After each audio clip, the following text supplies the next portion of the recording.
साथियों नमस्कार। आज मेरठ के तमाम जो बड़े अखबार हैं उन सब के पहले पेज पे एक समाचार छपा है। हाशिमपुर नरसंहार मामले में 8 दोषियों को जमानत मिली। ये हिंदुस्तान अखबार है और हिंदुस्तान की पहली खबर है। इसके अलावा हम बता दें कि हम जनवरी की बात करें तो जनवरी में यही छपी है। हम लोग जागरण की बात करें तो जागरण में भी पहले पेज पे यही समाचार छपा है। दोषियों को जमानत मिलने से हाशिमपुरा नरसंहार के पीड़ित मायूस।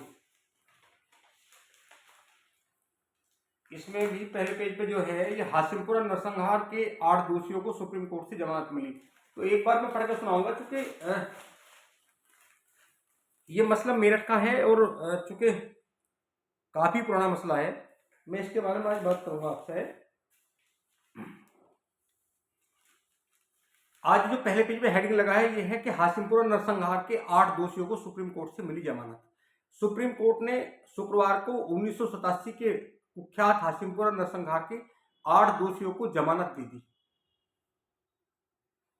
इस मामले में पीएससी के जवानों पर 38 लोगों की हत्या का आरोप लगा था।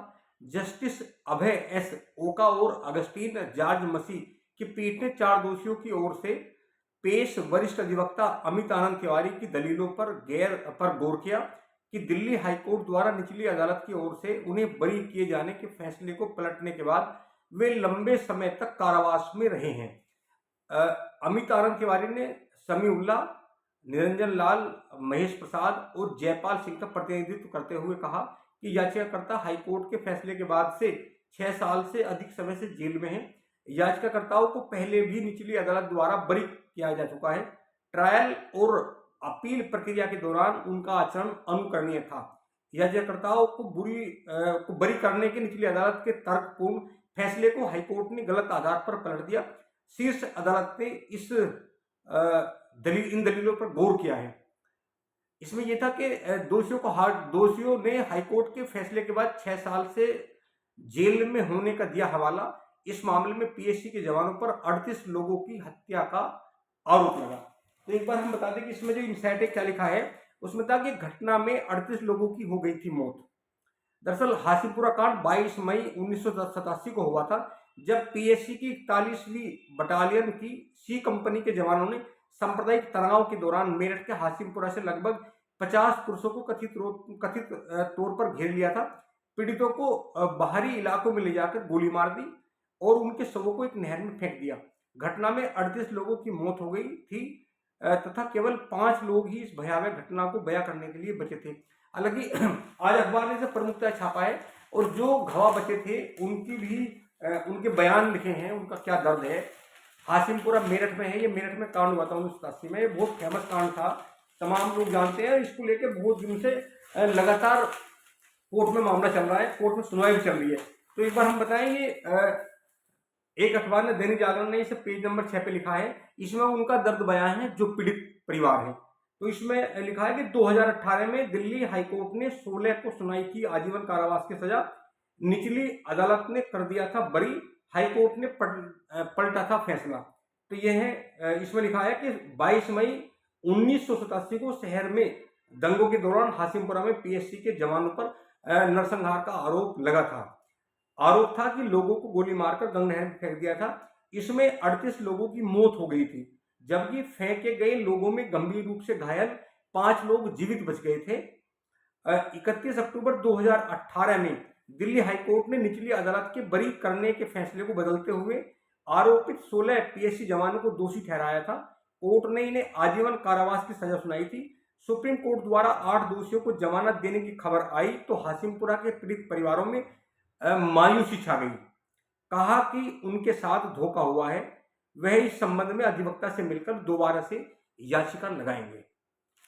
ये पूरा नरसंहार हुआ था उस समय, उसके पीड़ित परिवार हैं। पीड़ित परिवारों का कहना है कि जाकिर पुत्र स्वर्गीय जहीर अहमद ने कहा कि नरसंहार में उन्होंने अपने पिता भाई जावेद और ताऊ के बेटे नईम पुत्र अब्दुल हमीद को खोया है। उस समय वे बहुत छोटे थे, फिर भी उस समय का मंजर उन्हें याद है। पूरा परिवार तबाह हो गया था।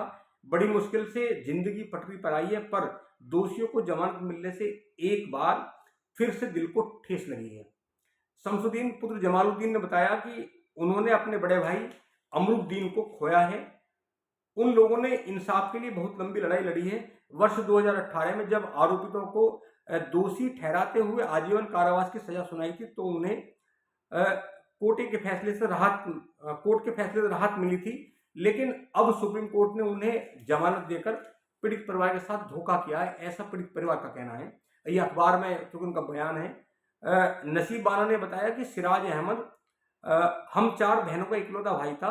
उस समय सिराज की शादी की तैयारी चल रही थी, उसे भी गोली मारकर नहर में फेंक दिया था। दोषियों को आजीवन कारावास की सजा सुनाए जाने से उन्हें कुछ राहत मिली थी, लेकिन अब यह खबर सुनकर उनका व्यवस्था से भरोसा उठ सा गया है।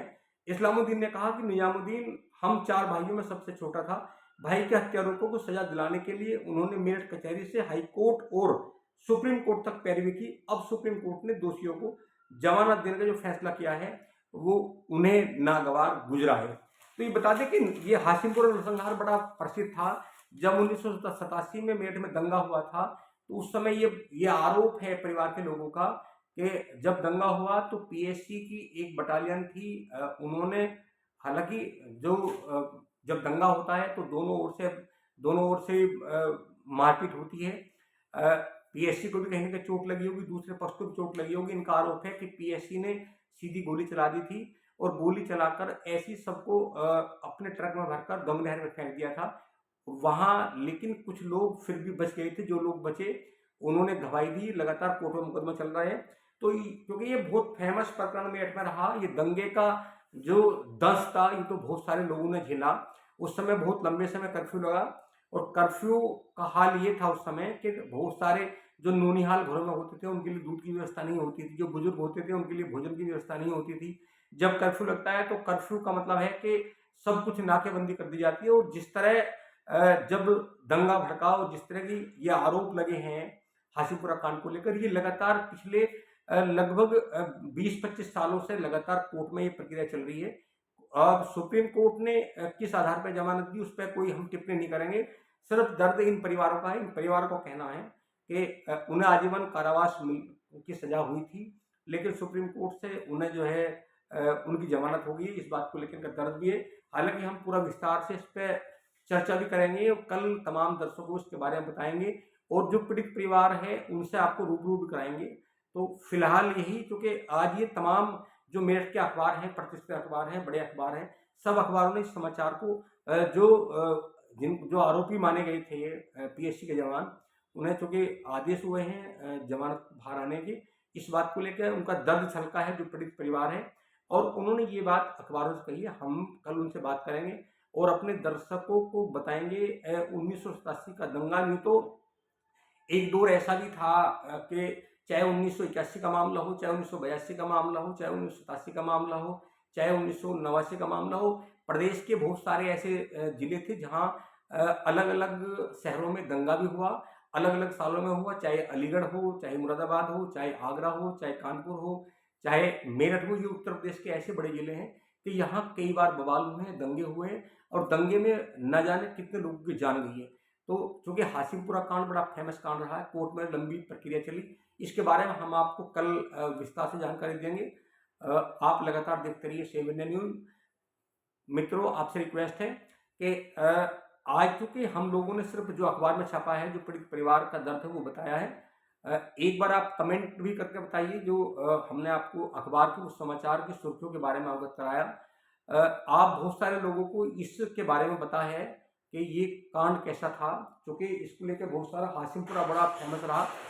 तो लगातार आप देखते रहिए। आपसे रिक्वेस्ट है एक बार चैनल को आप सब्सक्राइब करिए, वीडियो को शेयर करिए और आप कमेंट लिखिए हाशिमपुरा में, क्योंकि बहुत सारे ऐसे लोग हैं जिन्हें उस तमाम घटना की पूरी जानकारी है। हमें इतनी जानकारी नहीं हो सकती लेकिन उन्हें लगातार जानकारी है। तो आप बने रहिए 7 इंडिया न्यूज के साथ। नमस्कार।